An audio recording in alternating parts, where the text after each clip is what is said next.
WGBH Boston presenta, en asociación con The Metropolitan Museum of Art y The Annenberg CPB Project, presentan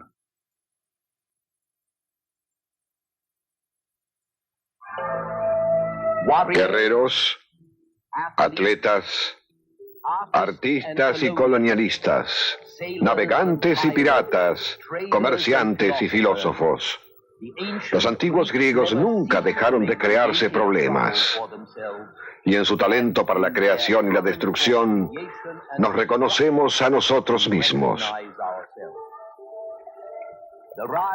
El nacimiento de la civilización griega, esta vez en la tradición occidental.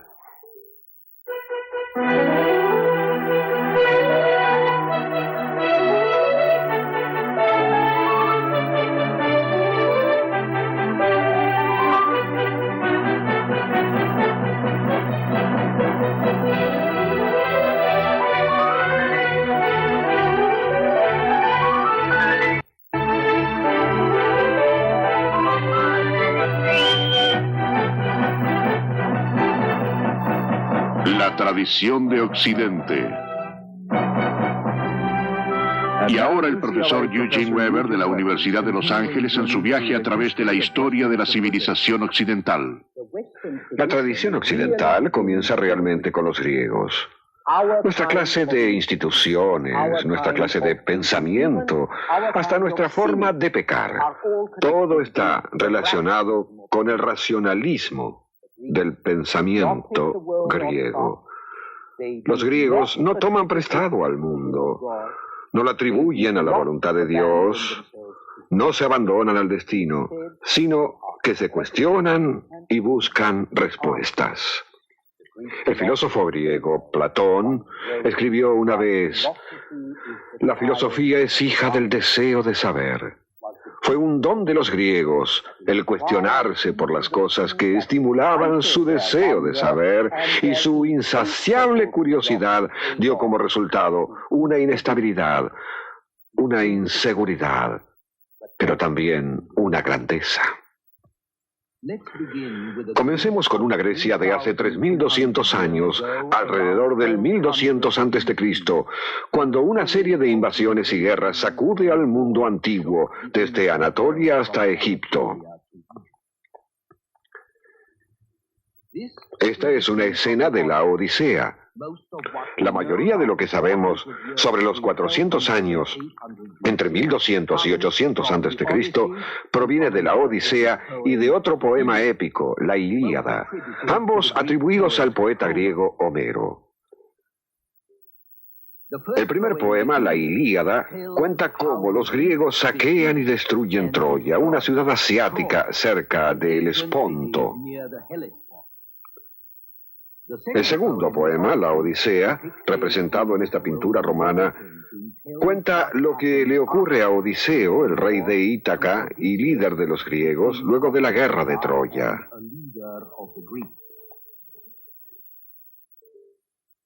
Es probable que el mundo que ambos poemas describen sea el período entre los años 1200 y 800 a.C., una especie de edad oscura.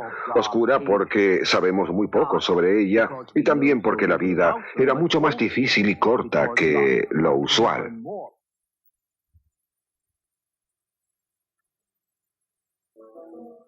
Vemos a una sociedad de guerreros y jefes de menor rango, ansiosos de honor y riquezas, despiadados, muy competitivos, pero con un código de conducta que ofrece una fórmula duradera en épocas posteriores: la del heroísmo, nobleza y eventualmente hidalguía.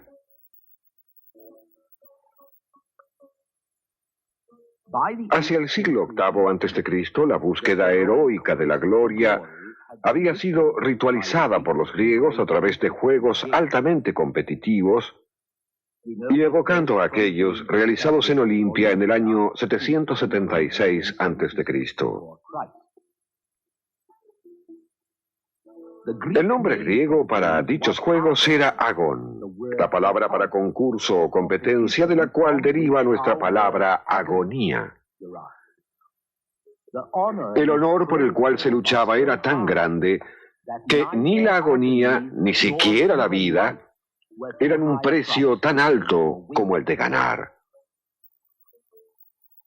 Por el otro lado, los atletas griegos eran realistas y materialistas.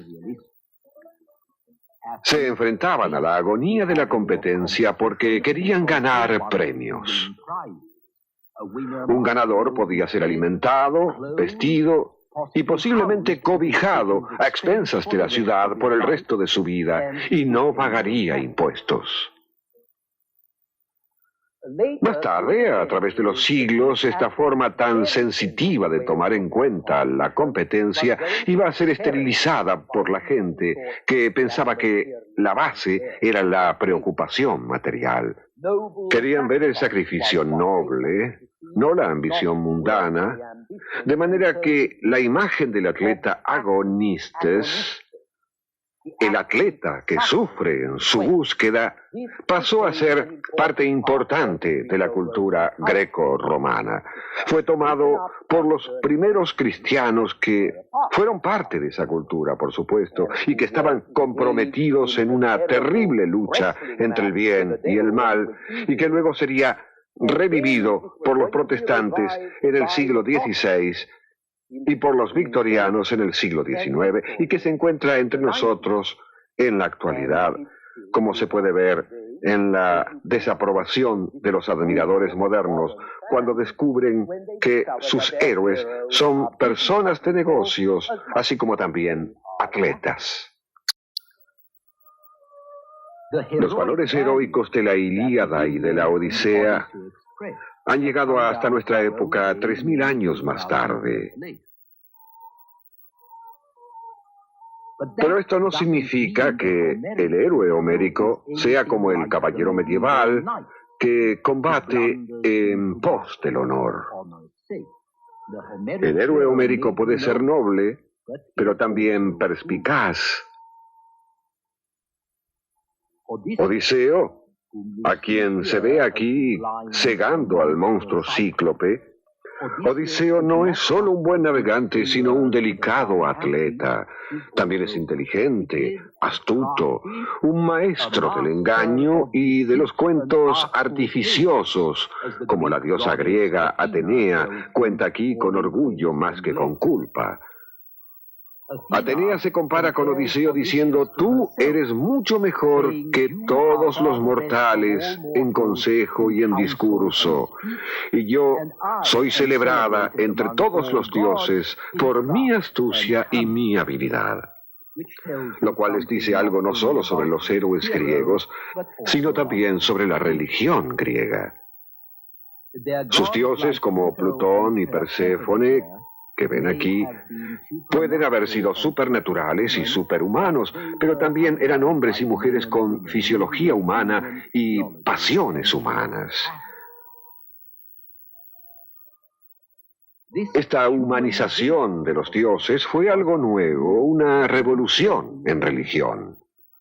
Los dioses debían ser honrados como los hombres, con palacios como este en Sicilia, en donde podían vivir y guardar las ofrendas recibidas y en donde se los podía adorar. Pero solo ellos podían ser adorados, no los faraones ni los reyes. A diferencia de los persas, los griegos no adoraban al hombre como amo, solo a los dioses.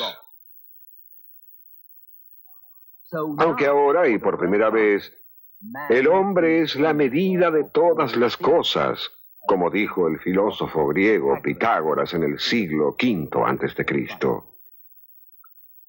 Esta fue una aseveración extraordinaria en un mundo en donde los hombres y mujeres normales parecían diminutos y probablemente se sentían sumamente diminutos en un universo inmensamente vasto, inmensamente misterioso, del que sabían muy poco. Aún así, en la misma era, surgen estadistas atenienses como Pericles, exaltando no solo a los hombres, sino a los hombres libres y a las ventajas de una libertad individual. Vivimos como ciudadanos libres, dice Pericles, no solo en nuestra vida pública, sino en nuestra actitud hacia el otro en los asuntos cotidianos. No nos enfada a nuestro vecino si se comporta como él lo desea. No lo miramos con maldad si no hace daño ni causa dolor.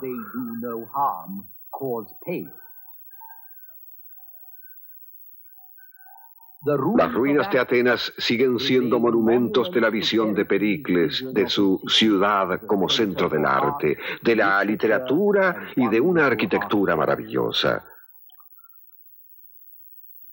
Pero Atenas fue solo una de las tantas ciudades-estado griegos en el siglo V a.C., cada una de las cuales se llamaba polis, es decir, ciudad y estado, así como también república, un cuerpo de ciudadanos en una tierra natal autónoma. Estas ciudades-estado se esparcieron desde el Mar Negro hasta el occidente del Mediterráneo. La mayor concentración se encontraba en el continente griego, en las islas y en Ionia, sobre la costa occidental de Asia Menor, en donde habían surgido las ciudades más ricas y más adelantadas de los siglos VII y VI a.C., por estar más cerca del comercio y de la cultura del Medio Oriente. El tamaño de la polis era pequeño, debido en parte a la geografía. Grecia, Ionia y las islas son un tablero de montañas, valles y pequeñas planicies que tienden a crear asentamientos aislados con un acceso más fácil al mar circundante que entre ellas. Y es por eso que el mar se transforma en la ruta griega por excelencia. Los griegos navegaban, comerciaban, atacaban, pirateaban por el mar. Pero ciudades-estado como Salamina, cuyas ruinas vemos aquí, también eran pequeñas debido a que los griegos pensaban que debían ser pequeñas.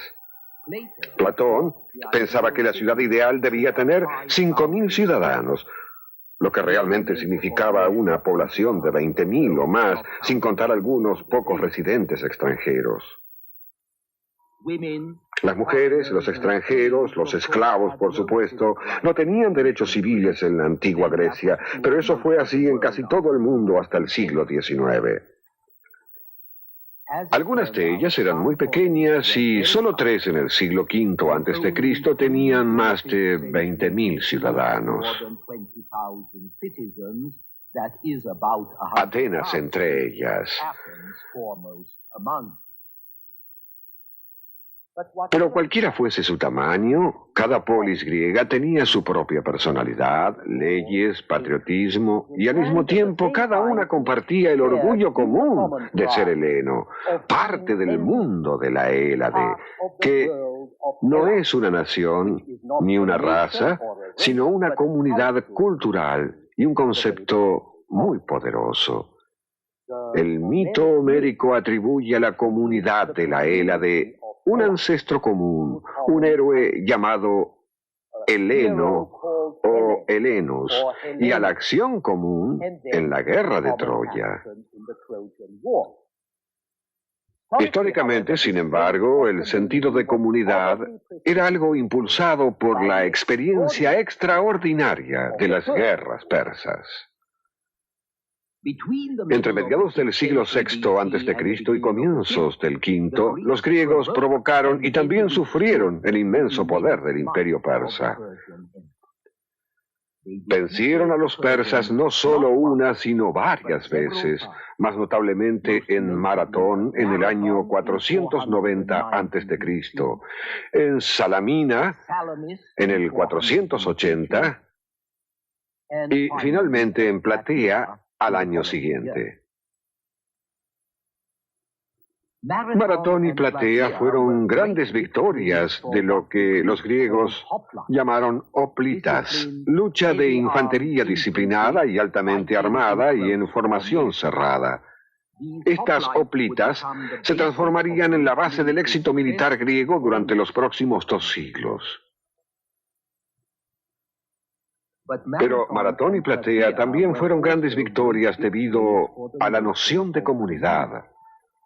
Las polis griegas, con diferencias entre ellas, debían soportar y aunarse contra los bárbaros extranjeros que no hablaban griego, sino algo que sonaba como un bar.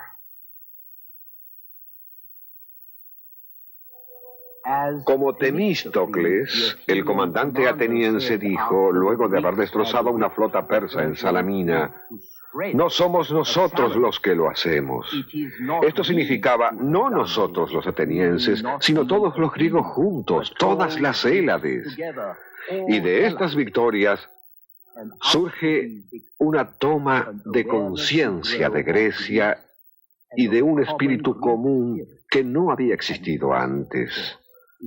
Esto fue un impulso críticamente importante para la confianza griega, en realidad para la civilización griega.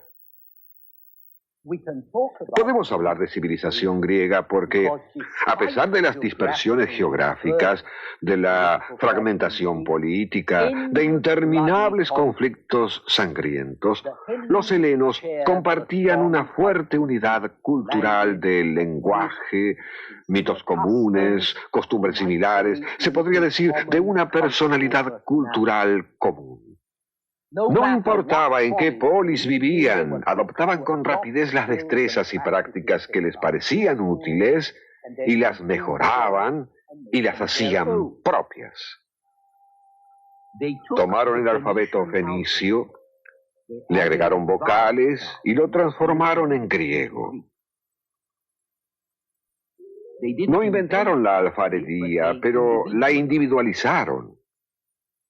Hacia el siglo VI a.C., los alfareros y otros artistas firmaban sus trabajos, un paso revolucionario que proclamaba al artista como un individuo. Copiaron la escultura rígida de Egipto, pero liberaron y humanizaron su forma, y la pintaron, lo que la hacía más viva, y también inventaron el desnudo como forma de arte, una afirmación más de la confianza humana.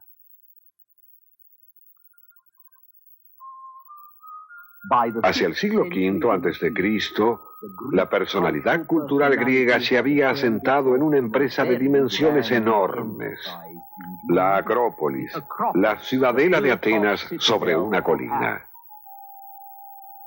En el 480 a.C., los persas la incendian, pero aunque se vuelve a ocupar y a reconstruir rápidamente, siguió pareciendo muy confusa durante los siguientes 30 años, hasta que Pericles decide reconstruirla totalmente y transformarla en el asiento de los dioses con un gran templo nuevo, el Partenón.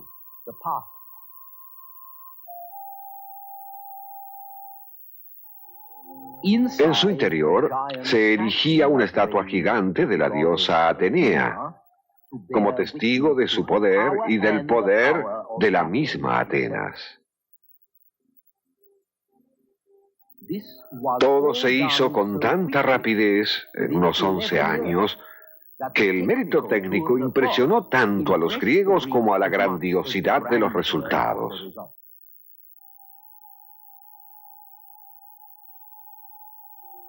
El hombre que hizo este friso fue el director artístico del Partenón, Fidias, considerado uno de los escultores más grandes de la antigüedad.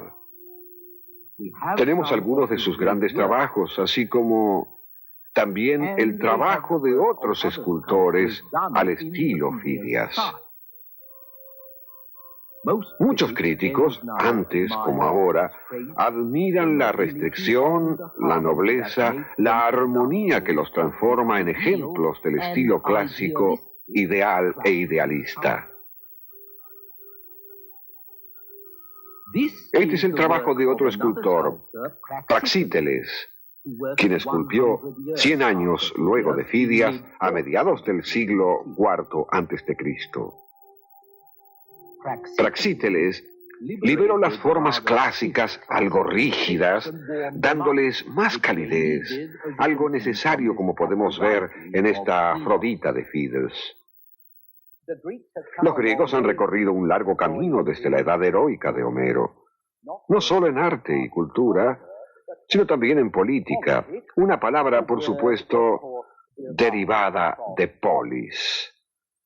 Hacia fines del siglo VI a.C., la mayoría de las polis habían dejado de lado a reyes y príncipes y probado una serie de gobiernos. Hubo tiranía, una clase de dictadura constitucional, no necesariamente popular. Hubo aristocracia, el gobierno del mejor o del mejor comprado. Y oligarquía, el gobierno de unos pocos. Y democracia, el gobierno de demos, el pueblo, la multitud. También hubo una combinación de ellas en la Atenas de Pericles. En Atenas, todos los ciudadanos tenían los mismos derechos, pero como Pericles escribe en el siglo V a.C., cuando se distingue a un hombre de una forma u otra, es altamente honrado en la vida pública, no como un privilegio, sino como reconocimiento al mérito. Por el otro lado, cualquiera que le pueda hacer un bien a la ciudad no está excluido por la pobreza ni por la oscuridad de su posición. Por supuesto, las ideas de Pericles no se tomaron literalmente. La aristocracia no fue realmente el gobierno de los mejores hombres, sino de unos pocos líderes pertenecientes a las familias adineradas. Y la democracia no fue realmente el gobierno de todo el pueblo, sino de solo unos pocos cientos de hombres nacidos libres. Aún así, un ateniense pobre como Demóstenes pudo transformarse en un líder político en el siglo IV a.C. y podemos ver a través de su éxito que un ideal puede definir valores y alentar aspiraciones que a su vez pueden afectar y cambiar a la sociedad.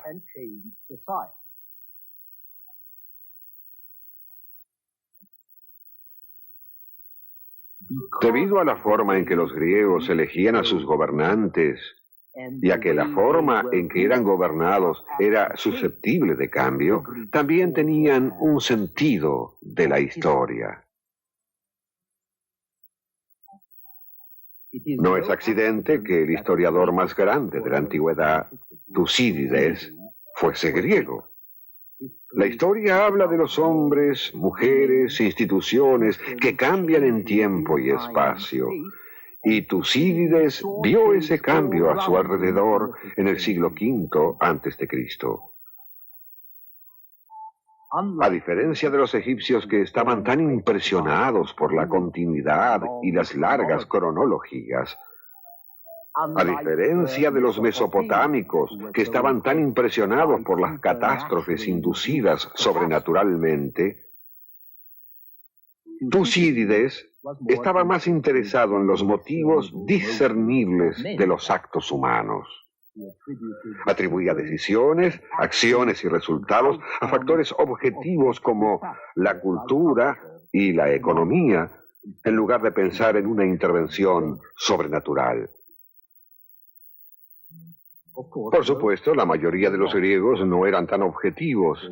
Generalmente eran campesinos, dueños de pequeñas granjas, artesanos, muy sujetos a sus costumbres, supersticiones y lugar.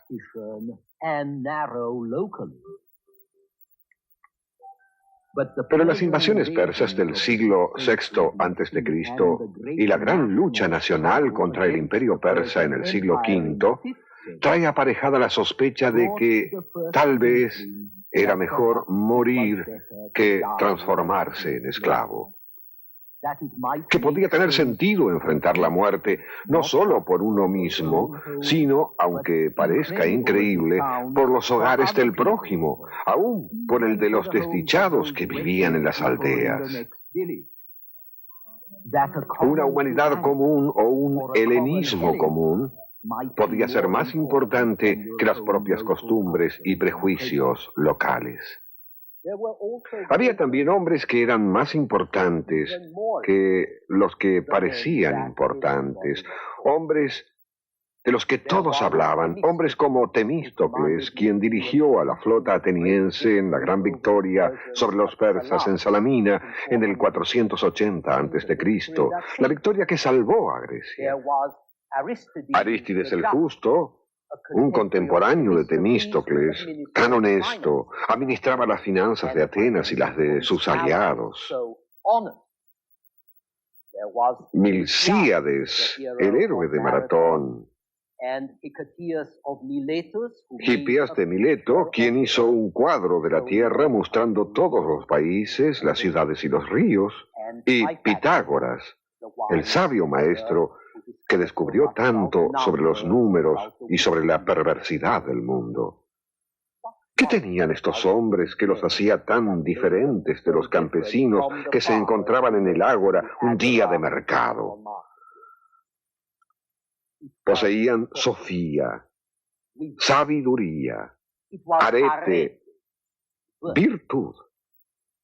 Estos hombres famosos no eran mucho más fuertes, más grandes, más ricos o mejor nacidos. Eran solamente sabios y por eso eran mejores. Pero si esto era cierto, sería posible que otros hombres también adquiriesen esa sabiduría. ¿Podría aprender un campesino? Había muchos griegos que pensaban que esto podía ser posible.